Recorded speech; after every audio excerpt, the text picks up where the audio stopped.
የልጅ አባት ነው ያልኩት ለእኔ ምንም አይነት ቦታ የለውም። አይኔ እያየ ከሌሎች ሴቶች ጋር መሆንን መርጧልና እኔ ወደ ሀገሬ ወደ ቡታጅራ መመለስና መሄድ እፈልጋለሁ። አግኝቼው ግን ማውራት እፈልጋለሁ አለች እዩ። ብሩክ መጣ። ምን ፈልገሽ ጠራሽኝ ሲል ቢጠይቃትም ሊሄድ ነው። እኔ ከኔ ጋር ሆን ብዬ ላስገድድህ አይደለም፣ ግን በቃ ልሄድ ነው። የልጄ አባት ነህ ብዬ ነበረ፣ ግን አንተ ሀይሚን መርጠህ ከሀይሚ ጋር ለመሆን ወስነሃል። ስለዚህ እኔ ወደ ሀገር ወደ ቡታጅራ ሲሄድ የሚገጥመኝን ነገር እና ቤተሰብ ምን እንደሚለኝ አላውቅም። እኔ የመጣሁት ከአንተ ጋር ለመሆን ነበር የልጅ አባት ስለሆነ ብላ ለብሩክ ብትነግረውም ኧረ እባክሽ ሻንጣሽን ጠቅልለሽ እየመጣሽው እኔ ጋር ለመሆን ነበር እንዴ? ድፍረትሽ! ህይወቴን የበጠበጥሽው አንቺ ነሽና አሁን እንኳን ጥርግ በይልኝ። በመሄድሽ በጣም እድለኛ ነኝ። እኔም ቀጣይ ከሀይሚ ጋር ጥሩ ህይወት ይኖረኛል። አሁን ነገሮችን ላስተካክለው ስለ አንቺ በዚህ ያችኛዋ በዛ እኔ እኮ በስንታችሁ ልጠበስ። አሁን አንቺ ወደ ሀገርሽ ከሄድሽ ምንም የምልሽ ነገር የለም፣ አልሸኝሽ፣ በሰላም ግቢ፣ በደህና ሁኒ ብቻ ብሏት ብሩክ እዩን ሸኛት።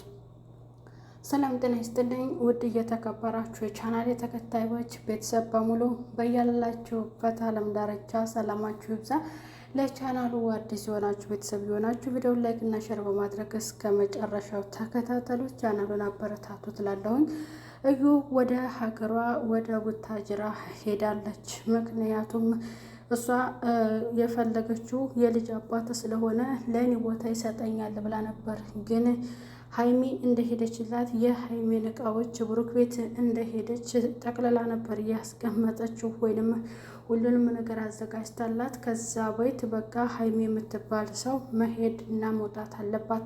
እኔ ነኝ ከአንተ ጋር መሆን ያለብኝ፣ ቀን የምደርሷል፣ ልጁም መወለጃው ሰዓት ስለደረሰ በአባቱ ቤት ሊወለድ ነው መሰለኝ፣ እየተራገጠ ነው እያለች ለብሩክ ነግረው ነበር። እኔ ከባድ ወጥመድ ውስጥ ነው የከተትሽኝ። የዚህ ሁሉ መነሻው አንቺ ነሽና ከሀይሚ ጋር አሁን ይቅርታ ልላት ሲሄድ ከባድ ነገር ነው የተፈጠረው። መነሻው አንቺ ነሽና አንቺም ከሄድሽልኝ አንድ ነገር ቀለለልኝ ማለት ነው። እና ምንም የምልሽ ነገር የለም።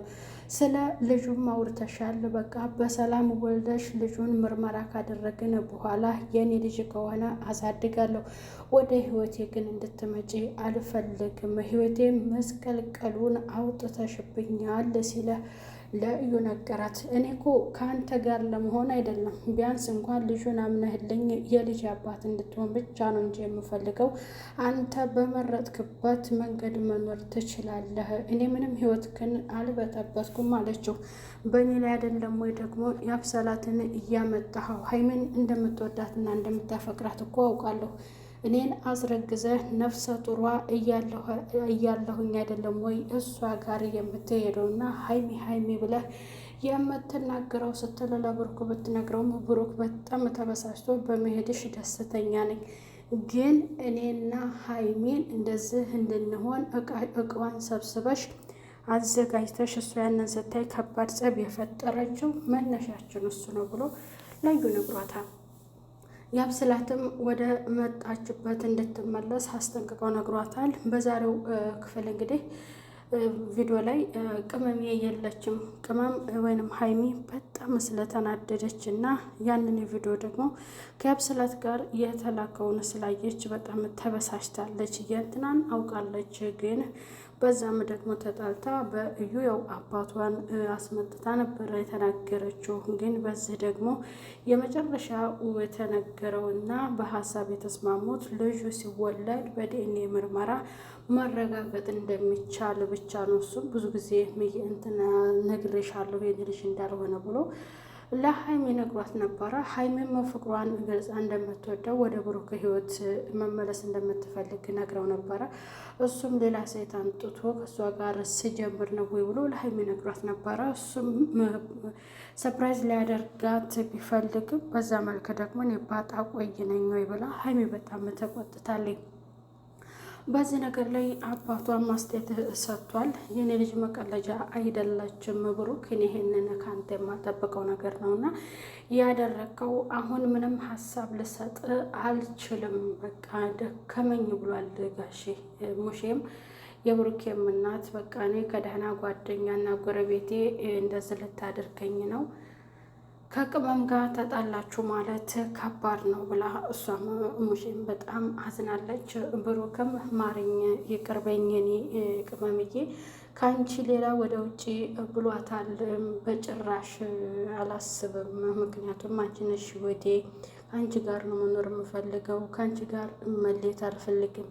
ይቅርታሽን ብቻ አንድ ጊዜ ተቀበኝ፣ ይቅርቴን ተቀበኝና በቃ እንደ ባህሪያሽ ልሁን ብሏታል ለሀይሚ። ሀይሚ ደግሞ በቃ ያው እየቀጣችው ነው ብሩኬን፣ ምክንያቱም እሱ ባደረጋት ልክና ቪዲዮ ባየችው ልክ ነው። እዩ ወደ ሀገሯ ልትሄድ ነው። በዛም እንግዲህ ብሩኬ በጣም እንደተደሰተ ነው። ብሩክና እዩ ተገናኝተው አውርተዋል። ባወሩትም የሰጣት ምላሽ ምንም አይዞሽ የሚላት ነገር ሳይሆን በሰላም ግቢ፣ ምንም ምልሽ ነገር የለም፣ ጓዝሽን ሰብስበሽ የመጣሽው ብሩክ ጋር ሆናለሁ ብለሽ ነው ወይ? የራሳችሁ ሀሳብ፣ እኔ በስንቱ ልቀቃል፣ እኔ አያገባኝም፣ እኔ መኖር የምፈልገው ከሀይሚ ጋር ነው ብሎ ፊቷ ተናግሯል። በዛም ደግሞ እሷ እሺ ይሁን፣ ግን በዚህ ልክ ነው ወይ የምትሸኘኝና እንደዚህ የምትለኝ ብላ ለእሱ ብትነግረው የራስሽ ጉዳይ ብሎ ከአጠገቧ ጥሏት ሄዷል። እሷም በጣም አዝናለች። ቢያንስ እንኳን ላረገዝኩት ልጅ ለንስ እሺ ላረገዝኩት ልጅ ለልጅ ምን አለ ክብር ቢኖርህ እንደዚህ ከምታደርገኝ፣ ቢያንስ እኔ እዛ ሲሄድ ቤተሰብ ምን እንደሚለኝ ገና አላውቅም። እዚህ ተቀምጬ አንተ አይዞሽ አላልከኝም፣ ምንም ነገር ተስፋ አልሰጠኸኝም። ስለዚህ ያለኝ አማራጭ ወደ ቤተሰቤ ወይንም ወደ ሀገሬ መመለስ መሆኑን ወስኜ ነውና ላናግር ፈልጌ ነው ስትለው ምንም ጥሩ ምላሽ የሰጣት ነገር የለም። ብሩኬ ጭራሽ በመሄዷ ደስ ብሎታል ማለት ነው። በመሄዷ ደስ ብሎታል። በዛም መንገድ ደግሞ እሷ በጣም ተበሳጭታ መሄድ እንደምትችል ያው ተናግራለች። እኔ ምንም ያጠፋው ጥፋት የለም፣ ግድ ተመልካቾች ምን ጥፋተኛ ሳልሆን ከኔ ጋር ሆን ብዬ ሳይሆን ያስገደድኩት ያረገዝኩትን ልጁን ቢያንስ እንኳን በጥሩ እኔን ተስፋ ሰጥቶኝ ልጁ በሰላም ተወልዶ አባትነቱን እንዲያምንልኝ ብቻ ነው የምፈልገው ብላ ያው ለተመልካች ተናግራለች። እዩ ነፍሰ ጡር ሆና እንደዚህ መመነጫጨቋ ተገቢም አይደለም። ብሩክ ባጠፋው ልክ ቅጣት እየቀጣቸው ነው። ሀይሚ በመጨረሻ የወሰነው ውሳኔ ከሀይሚ ጋር መኖር ነው። እንግዲህ ሙሼና ጋሼ በሁለቱም በየልጃቸው ምን አይነት ሀሳብ ይሰጡ ይሆን የሚለውንና እዩስ በቃ ጨክኖ ሲሸኛትና ቤተሰብ ጋር ስትደርስ ደግሞ ቤተሰብ በምን መንገድ ተቀበላት፣ ሀይሚስ ምን እያሰበችና ለብሩኬ ምን አይነት ምላሽ ልትሰጠው ነው የሚለውን በቀጣይ ክፍል የምናይ ይሆናል። ቤተሰብ ሰብስክራይብ ያደረጋችሁ ቻናሉን እስከ መጨረሻው እንድትከታተሉ ትላሉ። ቤተሰብ ባይ ባይ።